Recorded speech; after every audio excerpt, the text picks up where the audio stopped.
Materially, either people are completely sacrificing or no, people don't give at all. In fact, most people who do give very impulsively.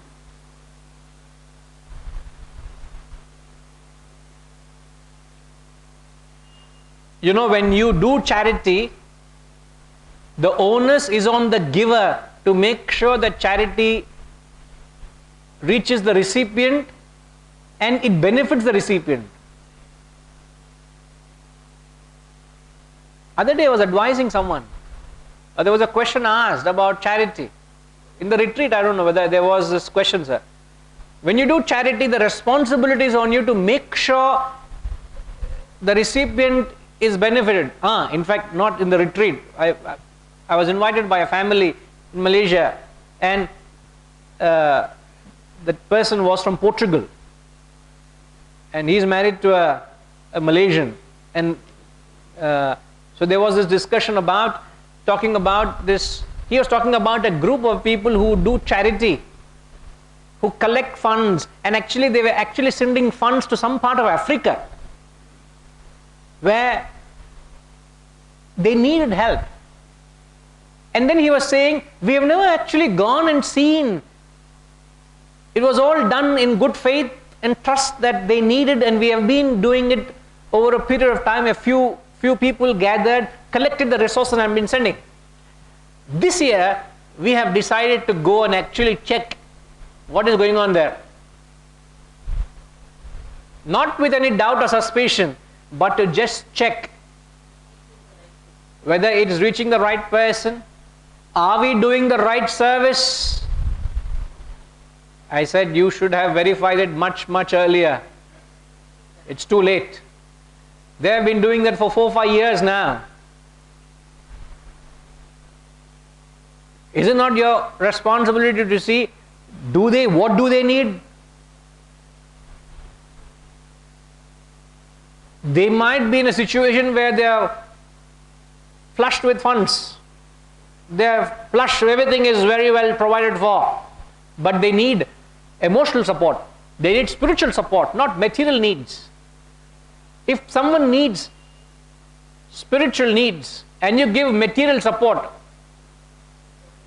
it is actually disservice. I have given what I have, unmindful of what they need. You are not even mindful of what they need. You are only giving what you have. That is disservice. So most people don't give. A small minority of people give unintelligently. Very rare are people who actually apply themselves and give. And even when you give, it must be given when it ought to be given. Very rare are people who give it with grace. When it comes to giving, many people think they are doing a favor to someone else by giving. Oh, that fellow has asked me some donation. He has been actually bothering me for donation for a long time. Chalo yaar.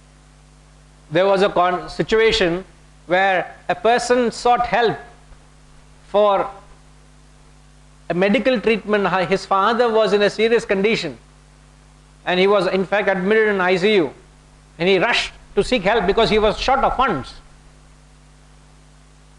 The story goes that patron did support, but the funds arrived timely for the funeral.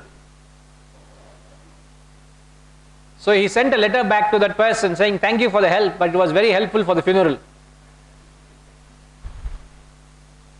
No, you did service, but there is no grace in it.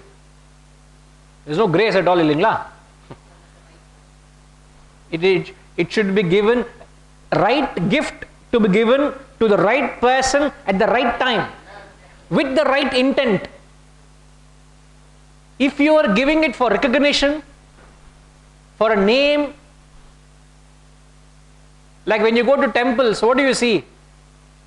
Donated by, donated by, donated by. If a fan is donated by someone, what do you see? Each wing of the fan is written his name, company name. Anjuvati. So when the fan is rotating, you see his name rotating. Rotating. The pillar is painted by some fellow, painted by so and so, paint donated by so and so, tile sponsored by so and so. Every tile will have his name, donated by so and so.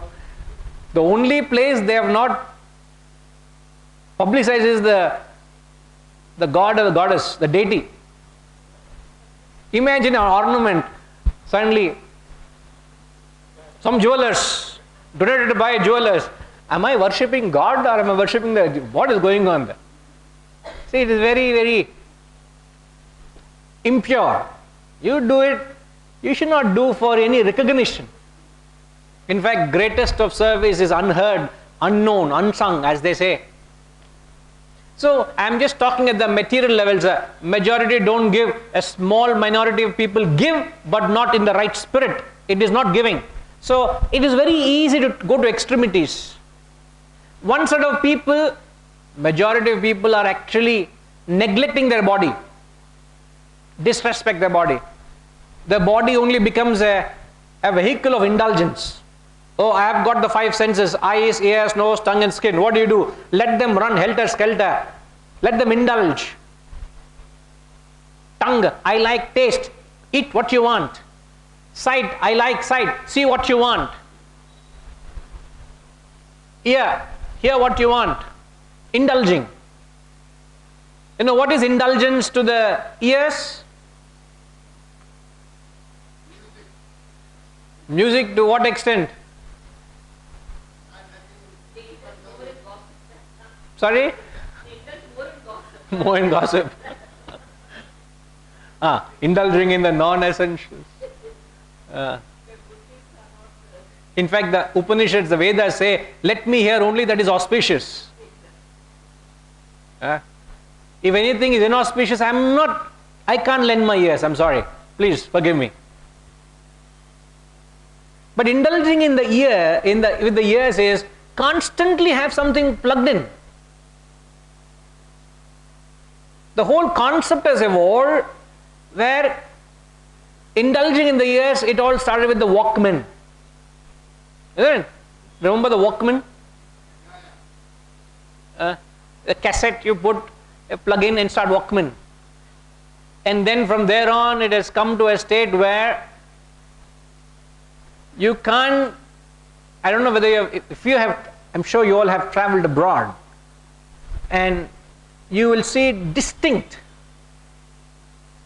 You go into a local metro or a train or any transport department, any public transport you take into, nobody is talking to anybody, nobody is greeting anybody, nobody is going to smile at you. Forget it. If somebody smiles at you, something is wrong. Something is wrong with that fellow. Nobody is going to smile at you. Everybody is plugged in. Namaskaram. And each one is in his own world. Have you not heard in the media of late a guy, it happened somewhere in US, a guy is wearing earphones and nowadays they are complete soundproof. So much so, the soundproof is, there is a locomotive behind him and the locomotive is honking. What is locomotive? You know, not our two-wheeler honk. A locomotive honking, you become deaf for a few minutes. You can't, nothing, the whole ear is resound, going on, nothing, you recover from it, you know. Sometimes a train, a railway engine, an engine comes to a railway station. It is not on the track, it is on a neighboring track and for no reason full of honks. Everybody becomes alert, what is going on? That is the sound of a locomotive. That fellow has plugged in the earphones. The locomotive has run through him. Because that fellow had no other place to drag but on the track. Paranga sir, buddhi paranga. Look at that fellow's brain. That fellow is running on the track and a locomotive is behind him and is honking, he can't hear. He is actually crushed to death. CCTV camera has picked up all this. Yet it is a blessing. You were just mentioning, I was just talking to our dear friend here.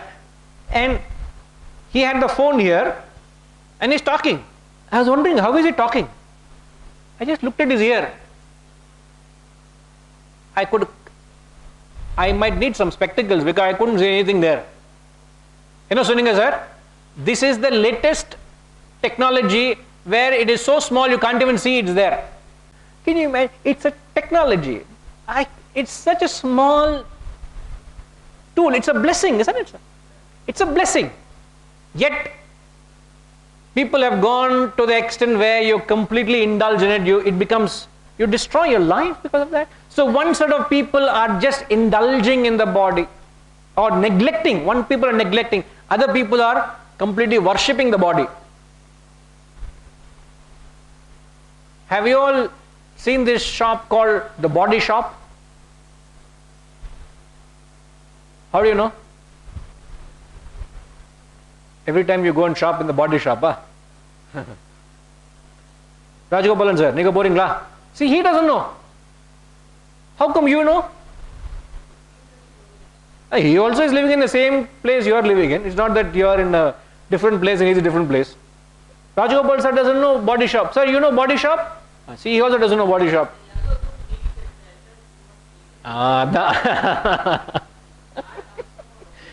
Ama. You worship the body to a point of fault. So one set of people are completely neglecting the body. Another set of people are only worshipping the body.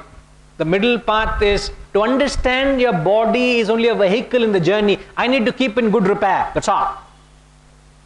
I need to trim my nails. I need to keep myself presentable. I need to keep myself fit. I need to keep myself active. Why are you doing that? I need to keep this body in good repair. For what? It helps me in the spiritual journey. So I want to sit and meditate. My body must cooperate, isn't it? I'm sitting in meditation now, in meditative posture. My body is, I don't feel my body. Just to make sure your body serves your purpose.